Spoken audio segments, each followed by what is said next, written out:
From the Cronkite Studios in downtown Phoenix, this is Cronkite News. Arizona Senator John McCain introduced a new immigration compromise today, what it could mean for DACA recipients in Arizona. Plus, red light runners may rejoice. A new bill could ban traffic cameras across the state. Plus, local teens are solving math and science problems with some help, all the way from the other side of the globe. Cronkite News starts now. Good evening and welcome to Cronkite News on Arizona PBS. I'm Lillian Donahue. And I'm Chancellor Johnson. Thank you for joining us. Arizona Senator John McCain and Delaware Senator Chris Coons proposed a new bipartisan bill today that tackles immigration. The bill would put DACA recipients on a path to citizenship. However, the deal would not include funding for a border wall, despite President Trump's claims that without the wall, there would be no deal for dreamers.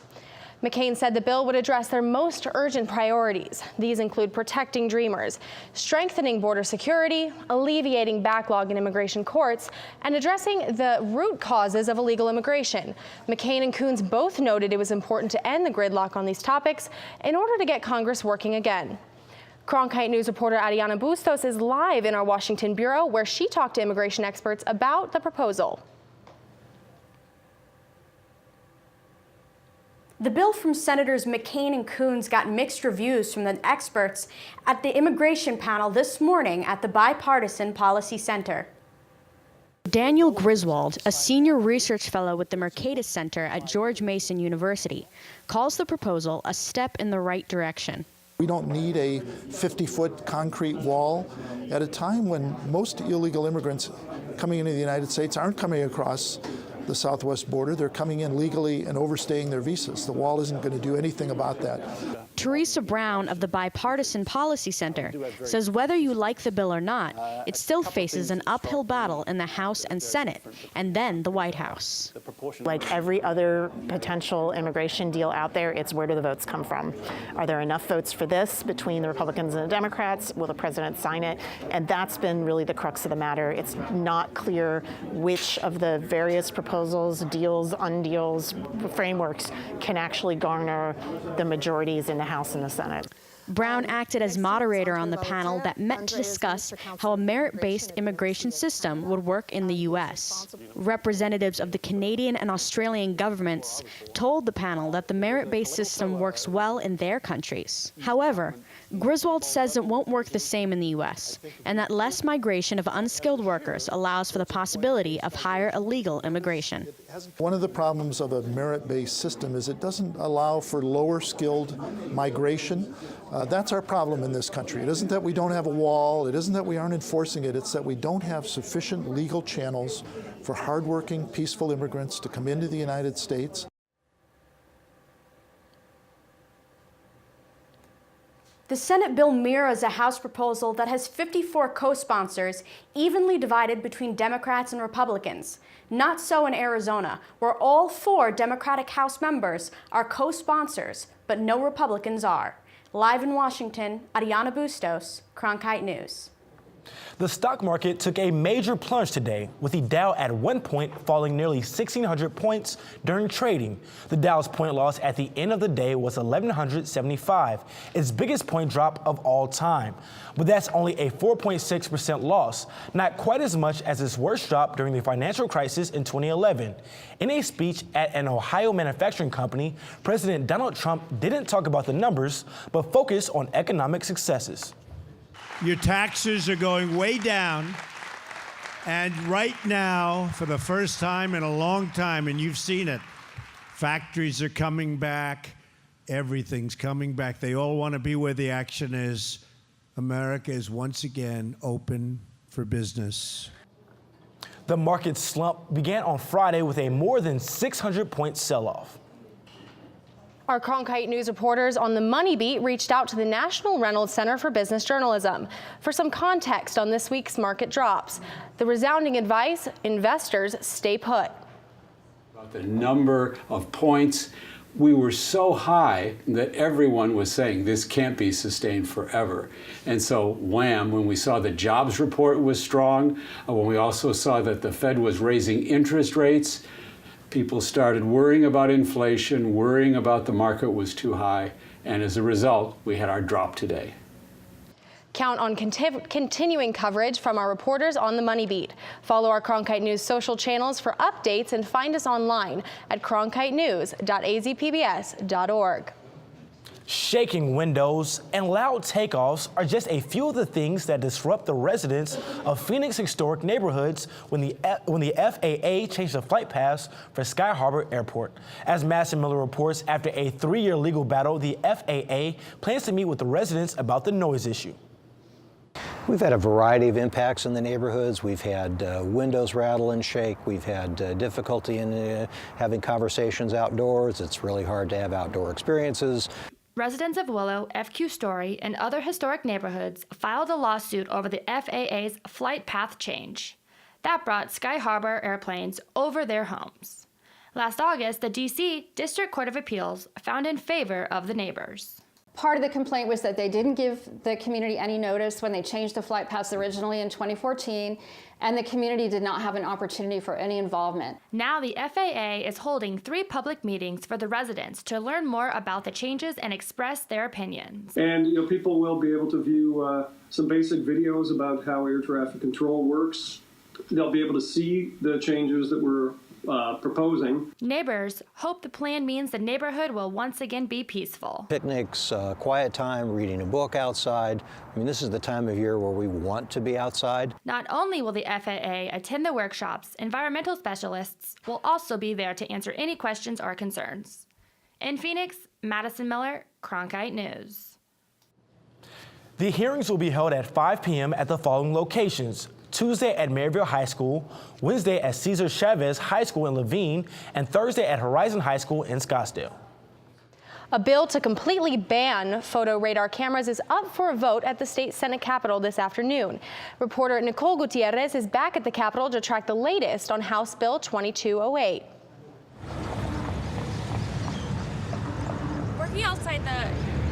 We're here outside the House of Representatives where there is an expected vote on the bill. So far, there hasn't been any action on the bill that has raised concerns on safety. Most of the time, I feel like I don't even notice them. Red or green light, they're never off. A lot of people keep speeding anyway. Paradise Valley Police Department says they see these cameras act as force multipliers. Photo enforcement can take the place of several officers. It's a very cost-effective tool to reduce speeds and increase traffic safety while not having to add more officers, which can be very expensive to the taxpayers and the residents. According to the Paradise Police Department, these cameras have helped slow down drivers and prevented accidents. With the population increases, the distraction increases in town, we had 208 accidents last year compared to 430 years ago. After we put those speed signs up, we saw our traffic citations go down 40 to 60% in those locations. For us, that's a win. For us, it's all about behavior modification, slowing drivers down. For Representative Grantham, who first proposed a bill back in 2016, says these cameras don't serve their purpose. It's actually being shown in many areas to cause more accidents than it prevents.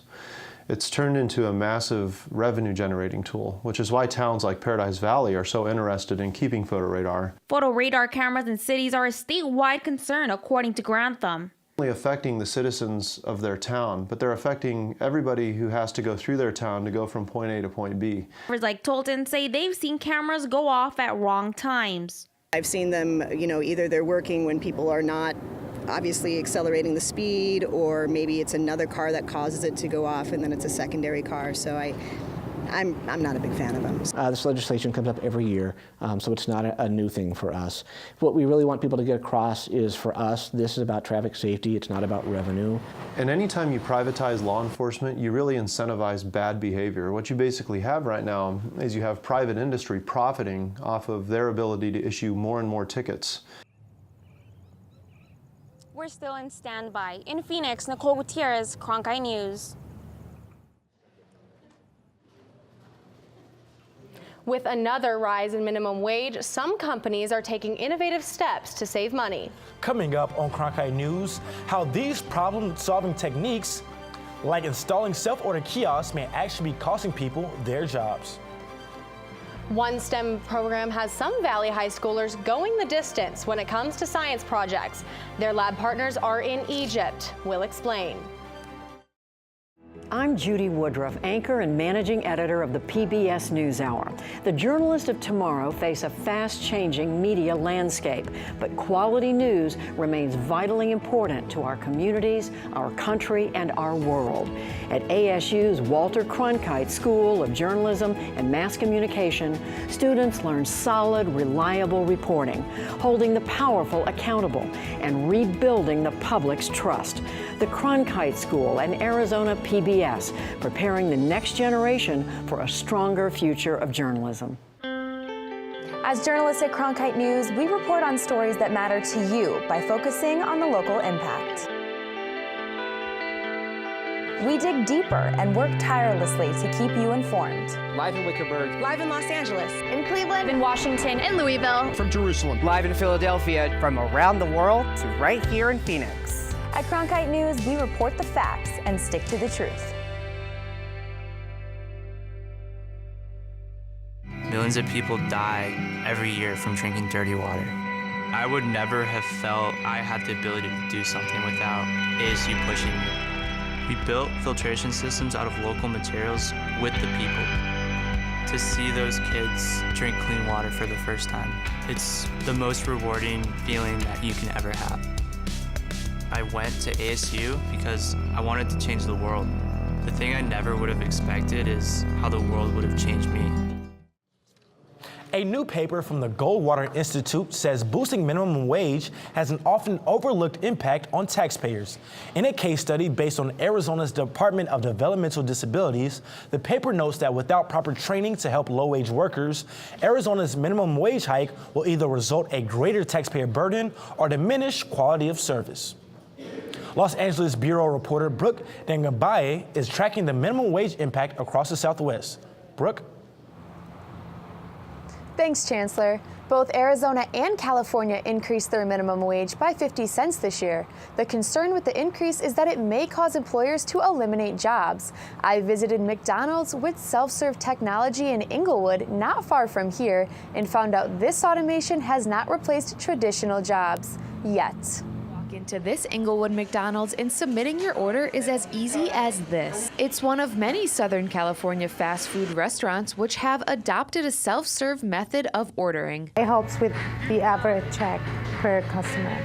Although sales are increasing because customers enjoy this technology, experts worry it can reduce employment in the future. Find substitutes, usually technological substitutes. On January 1st, California's minimum wage rose to $11.50 for businesses under 26 people and $12 for larger companies. With minimum wage rising, experts say it's possible to see more jobs replaced by technology. Meanwhile, Pepperdine University economics professor Ron Batchelder says those that remain will become more competitive. It is not going to be a good policy, by and large, for less skilled workers. So those workers better go out and get some skills, better invest in an education. But it has not affected anyone yet, at least at this McDonald's. Employees get laid off because of the touchscreens? Oh, no, not at all. With California's minimum wage expected to rise to $15 by 2022, Batchelder argues in the long run, low-wage workers like those at McDonald's may start to see themselves left out if they do not develop new skill sets. You're going to sort out the weaker workers, and they're going to tend to be let go, and you're going to shrink your labor force. And as technology advances, the employment landscape will undoubtedly continue to see change. Other fast food restaurants like Wendy's and Panera Bread have adopted the new self-serve method of ordering. It will be interesting to see if there are more early adopters, such as retail establishments. From Los Angeles, Brooke DeGumbia, Cronkite News. Science projects have come a long way with new strides in STEM education. Olivia Richard shows us where some students are communicating internationally through the common language of science. Lillian, what if you walked into a class and were told you had a group project, but your partner wasn't even in the same country? Some young women at Xavier College Prep in Phoenix are talking science with students more than 7,000 miles away. I consider it a language of the universe. Okay, everybody speak it in the same way. Students at Xavier College Prep are learning to express themselves in ways most teens don't. The Leadership Through Problem-Based Learning initiative is a program that unites girls at Xavier Prep with their female counterparts at Al Farouk Islamic Language School in Cairo, Egypt. What started as a group project has evolved into a friendship of kinetic proportions. I expected it more to be like school, but in actuality it's just like fun and kind of free to do whatever you want. The program encourages students to make the leap into solving complex biology and physics problems in a creative way, setting a trajectory towards real-life applications and various scientific techniques. Each Xavier student partners with one or two scientists from Al Farouk, sharing ideas and data to execute their projects both in Cairo and Phoenix. I think certainly if our global leaders and American leaders had a sense of being able to work with people who are different, we would all be much better off. As in most group projects, there are misunderstandings. I don't know, they just thought that we viewed them a certain way that we really didn't, which was kind of upsetting for us. But we had to get over it and just make sure they understood that, you know, we weren't going to judge them because of like their religion or anything like that. Leading to better bridges in science and understanding. They talk together with different cultures, with different places and all to reach a solution for the problems. Just only by thinking and listening to each other. That's what I hope.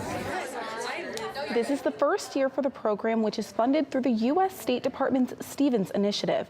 It's a grant named in honor of Ambassador J. Christopher Stevens, who was killed in the Benghazi attacks.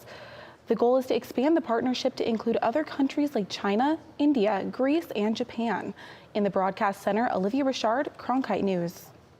The Waste Management Phoenix Open came to a close yesterday, and all that remains is a lot of trash. Coming up on Cronkite News, we're taking a look at how this trash will be disposed of to keep up the event's reputation as one of the largest zero waste events in the world.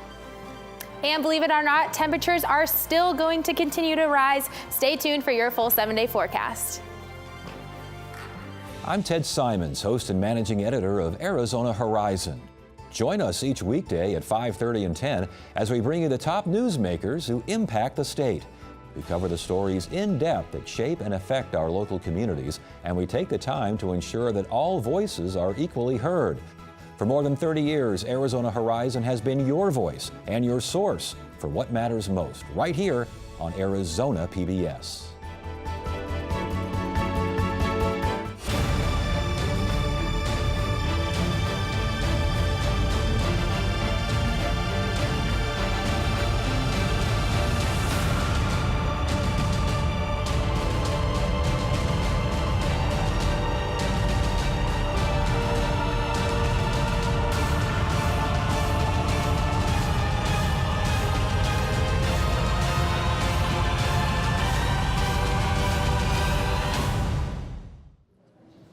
As you can imagine, a record crowd of 719,000 people at last week's Phoenix Open generated a lot of waste. Cronkite News reporter Josiah Destin got his hands dirty to find out how the tournament keeps that waste from ever making it to a landfill.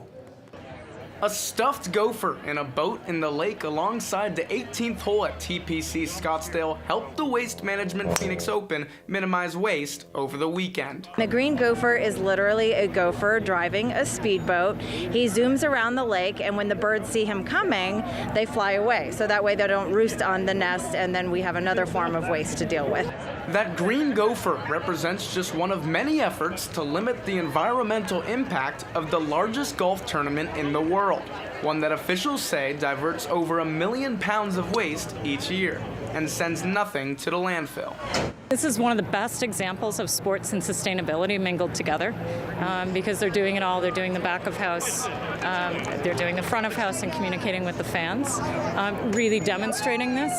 About 5,000 pounds of recyclable or compostable items fit in these compactors. From there, they're then taken to a transfer station where they're reassorted to achieve that 100% diversion rate. At the transfer station, we're literally pouring through every single piece of material and basically putting, sorting it into recycling versus composting versus, small percentage of waste energy. According to Waste Management, more than 80% of signage was reused from last year's tournament. Materials like cups and plates were specialized months in advance to be compostable. Even water used in the kitchens found another use. It was put through a gray water system and wound up in the 1,400 portable toilets spread throughout the course. In Scottsdale, I'm Josiah Destin, Cronkite News. The Scotland-based Golf Environment Organization certified the 2017 tournament as the largest verified zero-waste event in the world. Arizona's state fish is making a comeback. The Apache Trout will be returning to lakes and streams in the White Mountains by May. The Arizona Game and Fish Department will stock around 55,000 of these fish from its Silver Creek hatchery throughout the summer. Apache trout were not restocked last year due to hatcheries having tested positive for bacteria kidney disease.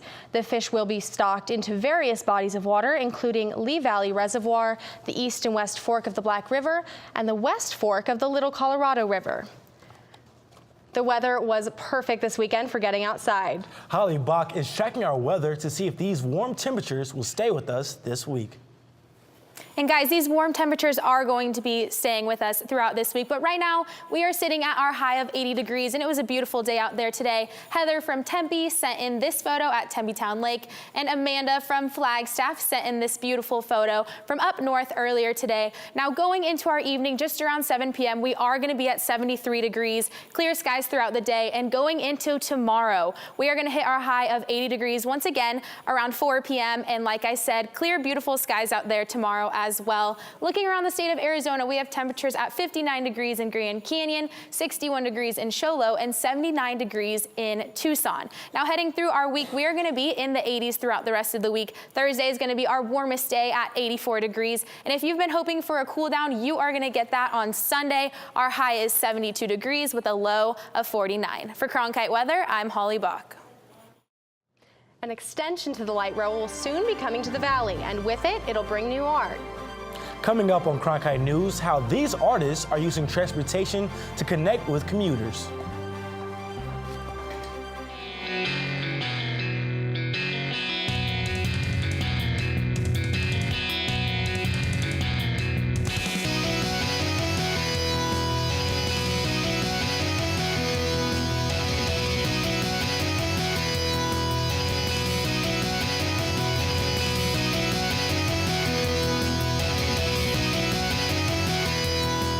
Cronkite News weeknights at 5 on Arizona PBS. Fridays, it's at Cronkite News, your social sharing connection where you choose the news. Facebook likes and shares, tweets, retweets, and favorites. YouTube views and subscriptions. We're watching you watch us. From our digital home at cronkitenews.azpbs.org to your television, web browser, or mobile device. Find us on Facebook, Twitter, and YouTube. Then join us for At Cronkite News, our weekly refresh, each Friday at 5 on Arizona PBS.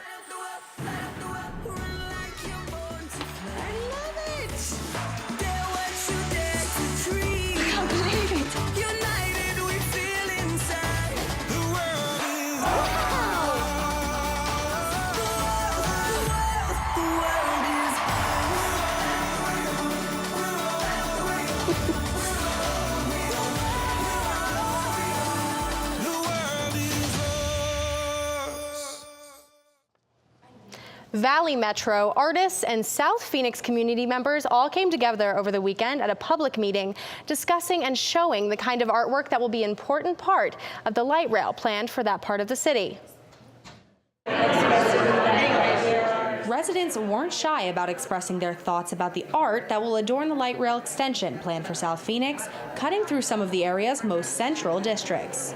The owl symbolic of wisdom and knowledge. Martin Moreno is personally invested in the project as both a resident and artist. He and his partner are among 14 artists chosen by the community to participate, bringing color to riders' commutes.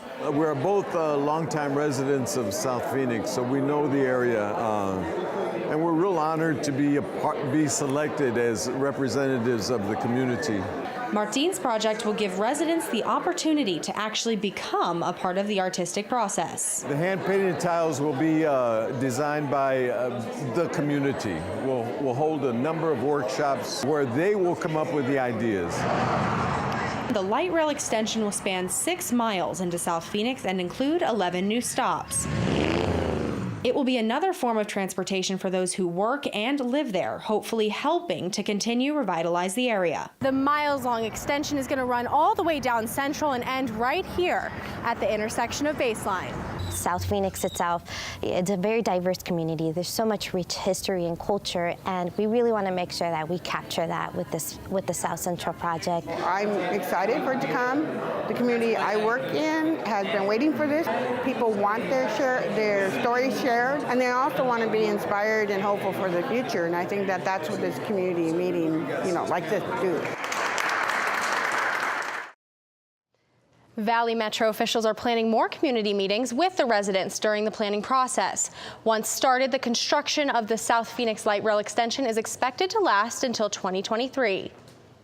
Cronkite News is proud to be the news division of Arizona PBS. Here's what's coming up on Arizona Horizon and PBS NewsHour. Monday on Arizona Horizon, PBS Frontline producer Rainey Aronson-Rath will join us to discuss investigative journalism, and we'll look at how one foundation is looking to improve education in the Valley. That's Monday on Arizona Horizon. I'm Judy Woodruff on the next NewsHour. 5 months after a hurricane caused record flooding in Houston, what went wrong and what's being done to keep it from happening again? That's Monday on the PBS NewsHour. That's it for Cronkite News tonight. Thanks for joining us. For top Arizona stories anytime, go to cronkitenews.azpbs.org.